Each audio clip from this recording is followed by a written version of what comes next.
Stacey Landberg, speech language pathologist. And I'm Kelly Bavaro, also a speech language pathologist. And today we're going to watch a video of a home visit of another therapist using the routines-based approach and following a parent coaching model. Yeah.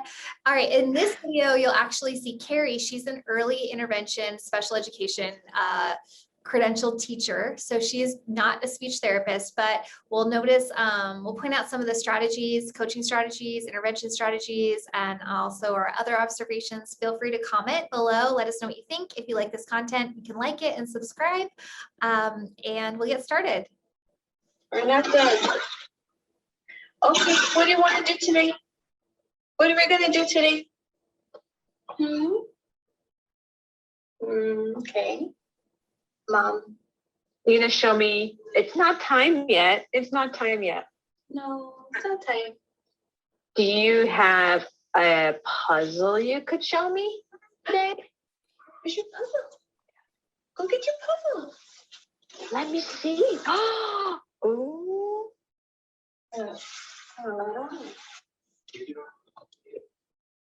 Oh, take the puzzle. Come here, sit down. Sit down. Show Miss Kerry an apple. Apple. Where's the apple, baby?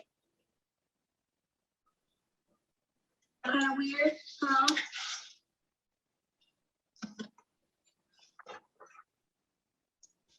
Where's the apple? Where's the apple?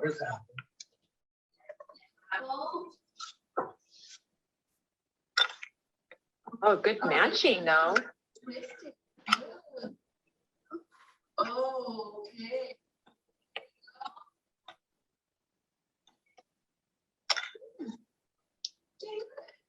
You get your ball pin out? No, let's finish. I wanted to see more of your puzzle. Oh, here, sit down. Where's the apple? Apple. Good. Yay! Thank you. Where's the pen? Where's the crayons? Are you put the apple back? Good. Yay! Where's Show me the crayons. Crayon. That's the sunshine. The sun. Okay. All right. There you go. Good. Yay. Yay. Yay! Can you do two more for me, Aria? Where's Do the two more. horsey? Two more. Where's the horsey? Two. Show me two. Come on. So I got it, two. Absolutely not. Do you need a ball tip break? Back to it, hopefully. You wiggle, wiggle, wiggle. Just some colors over here. Wiggle, wiggle, wiggle, wiggle, wiggle. All right. So, okay. So yeah, there was a lot happening in that video. What stood out to you? I took a bunch of notes. Same, yeah. Well, right off the bat, I think it would help to do a little camera lean job on something, so that way we can see the parents and the child interacting. I know sometimes that just isn't possible, but it does help the session along and helps it to feel more authentic when they don't have that burden of carrying the camera and thinking about what we see. And then, the child can either be distracted by it or, just aware that they're on camera. So I think that we see a more authentic routine if it could be leaned against something. Right.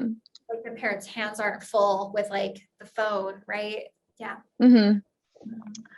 Other things. So I think that this activity, this puzzle activity, they kind of jumped into that. It might be a preferred activity. I'm not sure for this child, but I'd be curious to see if there's anything they could have done beforehand to sort of set the stage more or set this activity up for a little more success, because we see her, kind of wandering off, losing interest. I think that's something to kind of problem solve with parents and, with the therapist, why that might be happening, or how we can engage her more, keep her engaged longer. Yeah, it's a good observation. I guess my thought about it was, I just related so much to that starting point. Like, this is the very beginning of the home visit.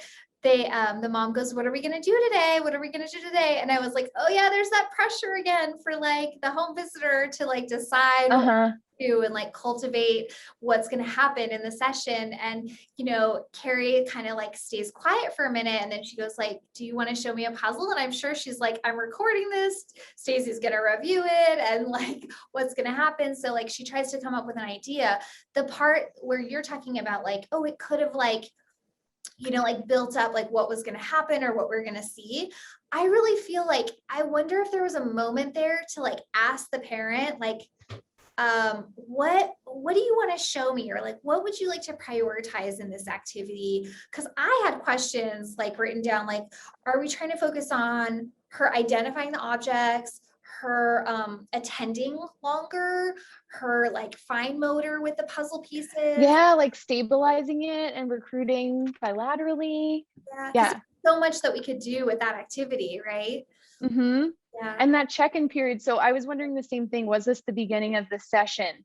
Because I think that with RBI, it's really helpful to have that check-in period, which I learned from you.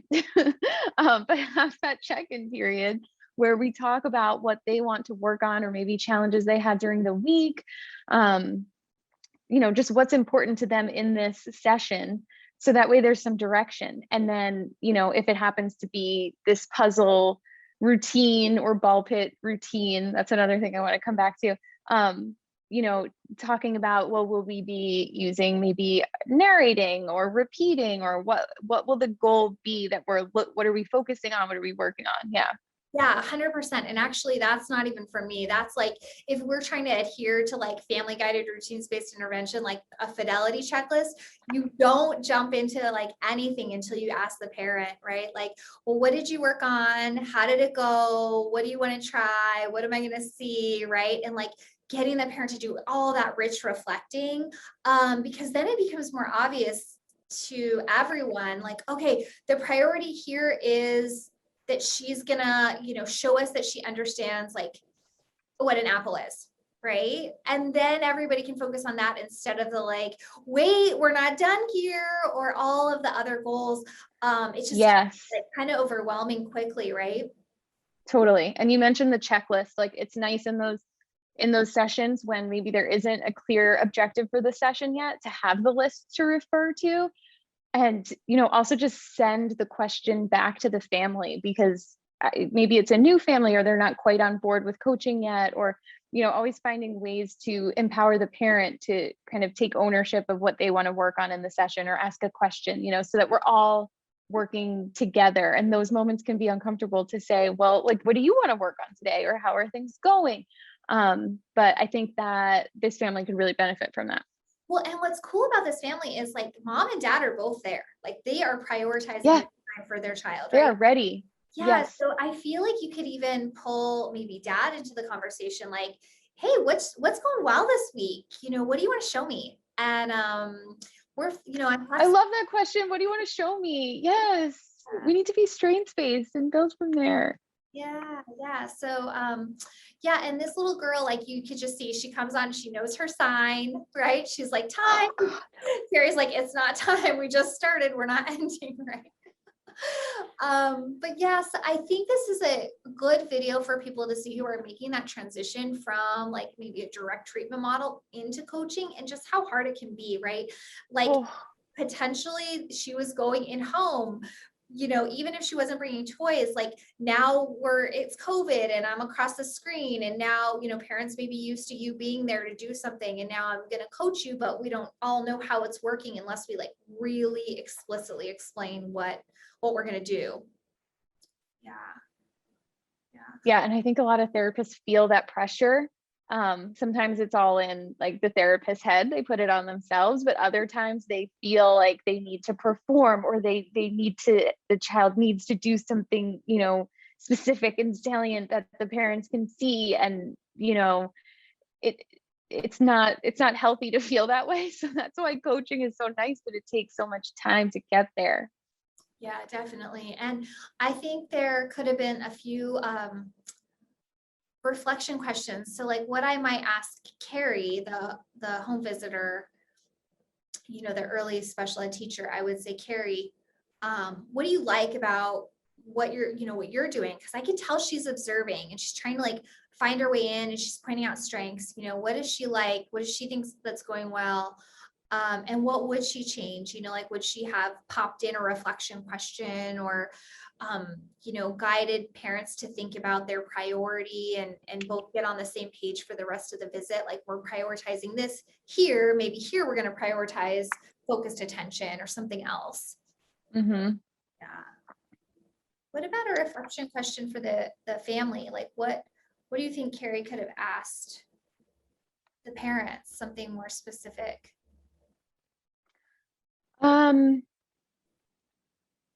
There's still this part of me that really wants to kind of hone in on why.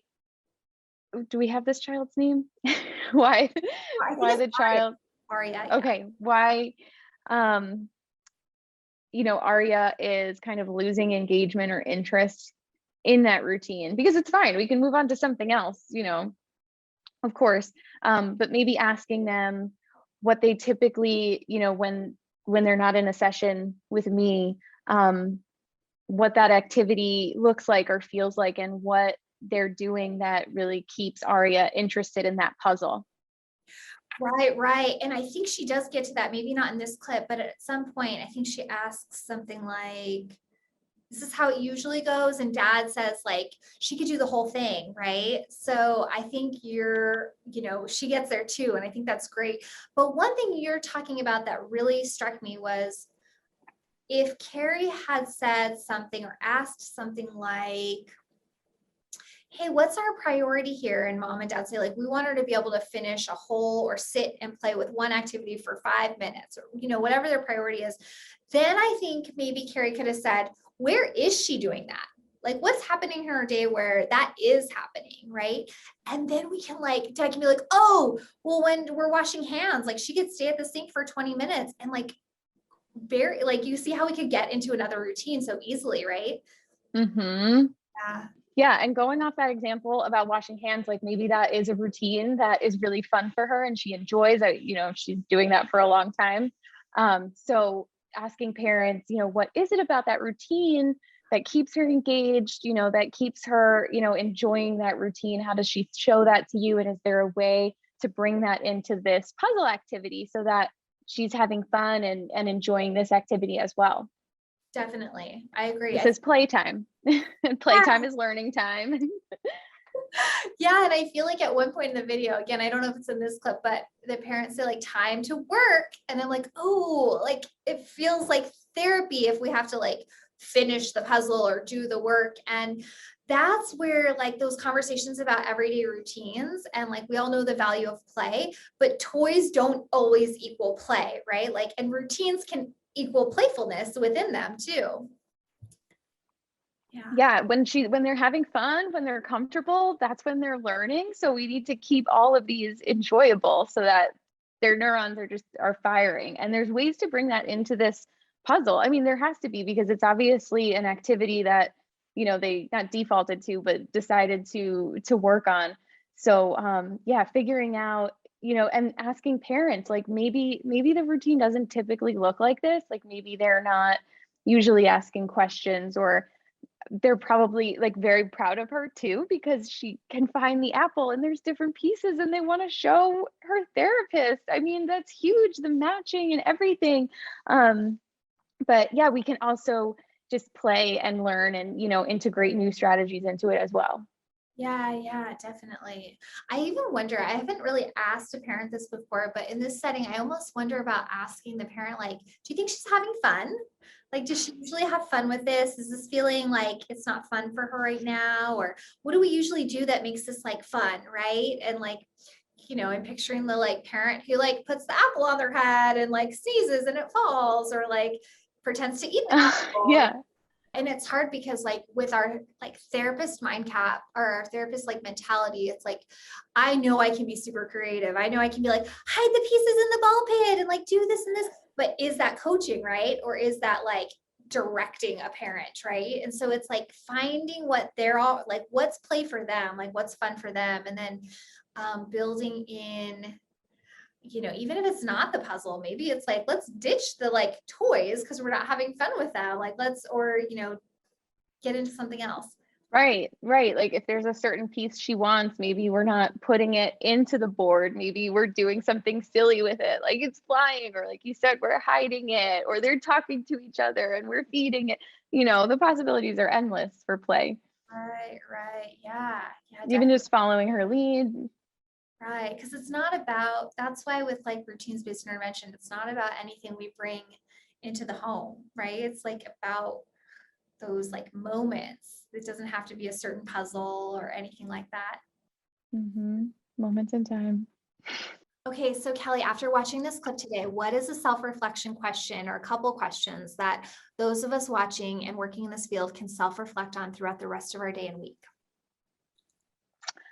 I think asking ourselves, am I, checking in with families about what their priorities are and how can I better support them and support that initial part in the session where we're really setting those priorities. And also just thinking about the routines that we're working within and how we can work with families to ensure that we are, sparking that joy with their little ones, so that we're incorporating more playfulness and making sure that these routines and these moments in time are enjoyable. Yeah, that's great. So I'm thinking of like my takeaway, like how do I support families to add playfulness to their everyday moments? And do I check in, or how do I check in with families, right, at the beginning to set the stage for our visit? Is that kind of like awesome? Yeah, that's a great way for me to think through what I'm already doing well and with what family, and then how to do more of that or expand from it in other visits. Awesome. All right. Well, we'll do part 2 of this video another time. Yeah, there's more to this video, right? A lot more. And this Okay. is still going to be another short snippet, but we'll try to show the best parts. Okay, so we'll dig into the ball pit and the rest of this video later. I'm excited. Yeah. Thanks, Kelly.